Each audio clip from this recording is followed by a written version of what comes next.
Halo, berjumpa lagi dengan saya Kemal. Kali ini kita akan ngebahas atau membedah prospektus dari saham yang akan IPO, yang akan melantai di Bursa Efek. Kemarin ini menjadi IPO pertama di tahun 2026. Kita tahu bahwa belakangan ini terjadi banyak sekali dinamika di pasar saham, terutama yang berkaitan dengan MSCI dan juga beberapa hal yang kemudian diikuti oleh lembaga-lembaga rating lainnya. Ini merupakan IPO pertama dan sejauh ini masih satu-satunya ya di akan listing di bulan April 2026. Untuk saham itu sendiri diberi kode ticker WBSA, yang mana ini merupakan perusahaan yang bergerak di bidang logistik, jasa transportasi. Dia beberapa moda logistik, baik itu darat, laut, dan juga udara, serta dia juga punya cold storage, penyimpanan pendinginan, dan juga pergudangan. Kemudian untuk jadwal dari IPO ini sendiri, masa penawaran awal itu dimulai dari tanggal 25 sampai 27 Maret 2026. Kemudian akan dilanjutkan dengan masa penawaran umum, itu berlangsung dari tanggal 1 sampai dengan 8 April 2026. Untuk IPO-nya sendiri akan dilangsungkan pada 10 April 2026. Artinya selama satu kuartal ke belakang, satu kuartal di tahun 2026 memang kita tidak punya opsi IPO sama sekali ya. Barulah di kuartal kedua ini ada IPO muncul di BEI atau di Bursa Efek kita. Nah, dalam IPO kali ini, perusahaan menawarkan sebanyak 1,8 juta lot sahamnya, yang mana itu setara dengan 20,75% saham. Untuk kita tahu, BI terakhir sekarang sudah mengupdate aturan baru terkait dengan free float saham, sehingga aturan ini langsung berlaku pada saham IPO, yang mana free floatnya itu minimal di 15%. Sehingga kita tidak akan menemukan lagi nanti IPO yang melantai di Bursa Efek dengan free float di bawah 15%. Underwriter-nya sendiri itu ada dua, ada MG atau Semesta Sekuritas dan juga ada TP. Namun baru-baru ini perusahaan dan juga BI mengonfirmasi bahwa mereka melakukan update, yang mana kemudian nanti Sekuritas Indo Capital atau IU juga akan bergabung menjadi underwriter dari IPO kali ini. Dari IPO kali ini, perusahaan menargetkan dana setidaknya sekitar 306 miliar rupiah, yang mana ini merupakan IPO yang tidak terlalu besar tentu saja, namun pada sektornya ini lumayan besar karena kita tahu sebelumnya ada IPO Blok yang merupakan anak usaha dari Alfamart, itu menargetkan dana hanya sekitar 100 miliar. Tujuan dari penggunaan dana ini sendiri, perusahaan sudah mengkonfirmasi bahwa perusahaan akan menggunakan sekitar 215 miliar rupiah dari total 306 miliar IPO ini digunakan untuk melakukan akuisisi pada perusahaan BIL, yang mana sektor usaha utama daripada perusahaan BIL ini adalah jasa angkutan laut. Sehingga dengan ini perusahaan akan memperkuat lini bisnisnya yang mana sebelumnya lebih kuat di sektor darat atau di angkutan darat, kemudian sekarang dengan akuisisi perusahaan BIL mereka sekarang memperkuat jaringannya, memperkuat citranya sebagai sebuah perusahaan yang memang bergerak di bidang angkutan. Lalu kemudian sisanya perusahaan akan menggunakan untuk aktivitas operasional usaha yang meliputi untuk mendukung kegiatan operasional sehari-hari, menjaga likuiditas usaha, serta memperkuat kapasitas layanan logistik. Lalu kemudian, sebelum dilakukan IPO ini, pengendali utama daripada perusahaan ini adalah PT TBK, yang mana mereka mengendalikan sebanyak 99,69% saham. Kemudian diikuti oleh PT PGI yang menguasai perusahaan ini dengan kepemilikan 0,31 saham. Namun, ketika IPO ini sudah berlangsung, tentu saja ada share yang kemudian dibagikan oleh masyarakat, sehingga itu menggerus persentase kepemilikan dari perusahaan-perusahaan pengendali lainnya. Sehingga kemudian nanti setelah ada 20,75% saham yang dimiliki masyarakat, PT TBK akan hanya memiliki 79,01%, sementara itu PGI memiliki 0,24% sisanya. Kemudian kita beralih pada kontribusi sektor usaha kepada perusahaan. Untuk dari sisi revenue, tentu transportasi darat merupakan sektor yang menyumbang revenue terbesar bagi perusahaan, yaitu sebesar 54,11%. Kemudian diikuti oleh pengurusan transportasi, pengurusan jasa transportasi itu sebesar 30,43%, dan sisanya itu dari sektor pergudangan untuk revenue-nya itu sebesar 11,46%. Namun untuk dari segi kontribusi net income-nya atau net profit-nya selama 9 bulan di tahun 2025, perusahaan mendapatkan penghasilan terbesar itu dari pengurusan transportasi, yaitu sebesar 72,93%, sementara untuk transportasi darat yang sebelumnya menyumbang revenue terbesar ternyata hanya mampu menyumbang net income itu sebesar 9,25. Lalu untuk pergudangan malah lebih besar daripada transportasi darat, yaitu 17,82. Artinya bahwa perusahaan ini memiliki net income yang sangat kecil ya. Net income dari perusahaan ini di sektor transportasi darat itu mereka bisa menghasilkan net income margin itu sebesar 2,47%, kemudian 37,17% itu di sektor pengurusan transportasi, dan untuk sektor pergudangan itu mereka mendapatkan margin sebesar 24,12%.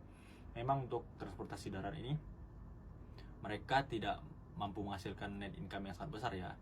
Itu bisa dijelaskan bahwa mereka memang saat ini merupakan perusahaan yang baru berdiri, sehingga mereka belum cukup menikmati skala ekonomis dalam sektor usaha ini. Kalau dari segi aset, perusahaan terus tumbuh ya dari tahun 2022 sampai dengan 2025 September. Mereka tumbuh dari awalnya 564 miliar, sekarang tumbuh menjadi 1,1 triliun untuk aset dari perusahaan ini.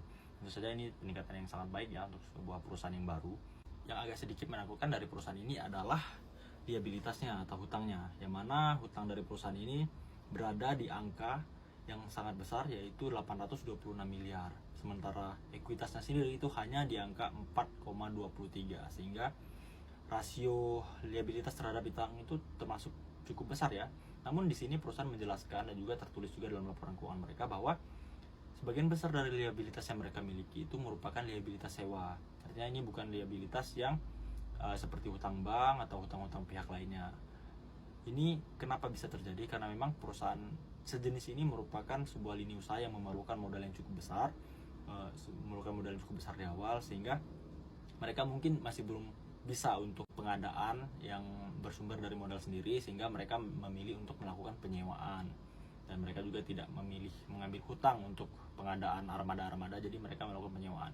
Yang mana kontribusi dari liabilitas ini sendiri cukup besar ya, liabilitas sewa ini. Liabilitas sewa itu mencapai 50,41% untuk tahun 2025. Ini tentu saja sangat besar, lebih dari setengah hutangnya berasal dari liabilitas sewa. Artinya jika kita hitung real bahwa liabilitas dari perusahaan ini sebenarnya hanya ada di 349 miliar saja. Sisanya itu liabilitas dalam bentuk sewa yang tentu saja tidak jangka panjang ya. Kalau kita lihat dari sisi aset, itu memang terus meningkat dari tahun 2022 sampai dengan 2025, kemana kenaikannya itu memang didominasi oleh liabilitas ya dibandingkan ekuitas. Namun jika kita lihat lebih jauh, ternyata komponen liabilitas yang terdapat dalam perusahaan ini adalah liabilitas sewa. Lalu dari segi pendapatan, kita bisa lihat bahwa perusahaan ini mengalami peningkatan pendapatan yang sangat signifikan. Kalau dari segi revenue, mereka mencatatkan peningkatan revenue-nya cukup stabil ya, yang mana mereka sebelumnya di tahun 2022 itu sudah mencatatkan 1,2 triliun untuk revenue-nya. Kemudian untuk di tahun 2025 ini kalau disetahunkan, kalau kan di laporan keuangan itu 9 bulan ya, jadi kalau disetahunkan itu sebesar 2 triliun. Itu sangat besar untuk perusahaan baru tentu saja. Namun untuk net income-nya itu sangat kecil. Mereka hanya mampu mencatatkan net income sebesar 32,52 miliar. Tapi perlu catatan bahwa net income ini kalau kita lihat dari grafik itu melonjak dengan sangat drastis. Artinya apa? Artinya mereka sudah melakukan perbaikan dari segi net income marginnya. Yang sebelumnya margin mereka sangat tipis, sekarang sudah sangat baik. Jika kita lihat juga, margin dari perusahaan ini meningkat dari 0,92 di tahun 2022 menjadi sekarang 1,58%. Meskipun memang net income ini meningkat dengan sangat signifikan, namun kita perlu catat bahwa net income margin ini sebenarnya masih tergolong kecil ya, 1%. Ini tentu saja sangat beresiko bagi arus keuangan perusahaan. Karena kita tahu bahwa perusahaan serupa, perusahaan pesaing yaitu IPO Block, kita ingat waktu itu net income marginnya itu di angka 10%. Karena memang perusahaan itu sebenarnya sudah listing sejak 2006. Sementara untuk perusahaan WSBA ini memang tergolong baru, yaitu 2022. Namun sangat baiknya mereka bisa mencatatkan revenue yang sangat besar di angka 1 triliun dan juga 2 triliun. Mungkin nanti beberapa tahun ke depan, jika yang perusahaan sudah lebih matang, mereka bisa membukukan laporan keuangan yang lebih baik, terutama dari segi net income margin. Kemudian kita juga akan membahas perbandingan antara dua IPO dengan sektor serupa yang sudah saya mention beberapa kali, yaitu Block. Dimana kita bisa lihat bahwa WBSA ini akan memiliki market cap 1,1 triliun apabila melantai di Bursa Efek. Sementara Block waktu itu di angka 700 miliar. Untuk dananya sendiri, target dana dari IPO Block itu hanya 140 miliar, sementara untuk WBSA ini di angka 306 miliar. Kemudian untuk revenue, WBSA juga masih unggul. Dia revenue-nya bisa di angka 2 triliun di tahun terakhir, sementara untuk Block itu hanya 1 triliun, 1,079. Namun untuk net income atau net profit-nya itu masih unggul IPO Block, dimana mereka mencatatkan net income sebesar 111 miliar, sementara net income dari WBSA itu hanya di angka 32 miliar. Itu sejalan dengan net profit ya yang kita jelaskan tadi. Di sini kita lihat net margin daripada IPO Block itu berada di angka 10,36%, sementara net margin daripada WBSA itu hanya 1,58%.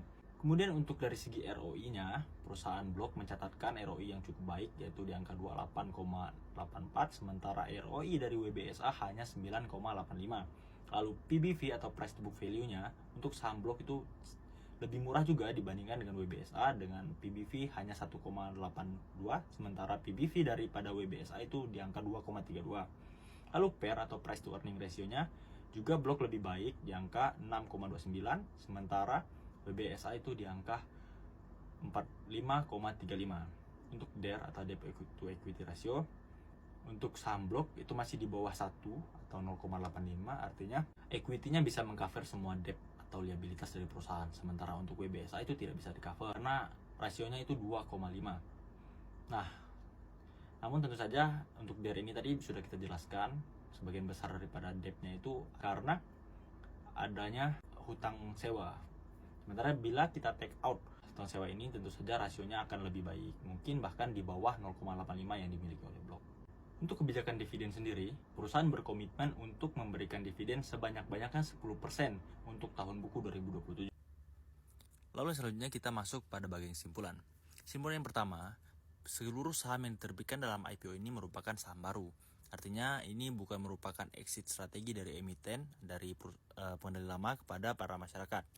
Lalu kesimpulan kedua, track record dari underwriternya juga cukup bagus. Dan yang ketiga, tujuan dari penggunaannya terbilang cukup bagus, yang mana tujuannya adalah untuk akuisisi dan juga modal kerja.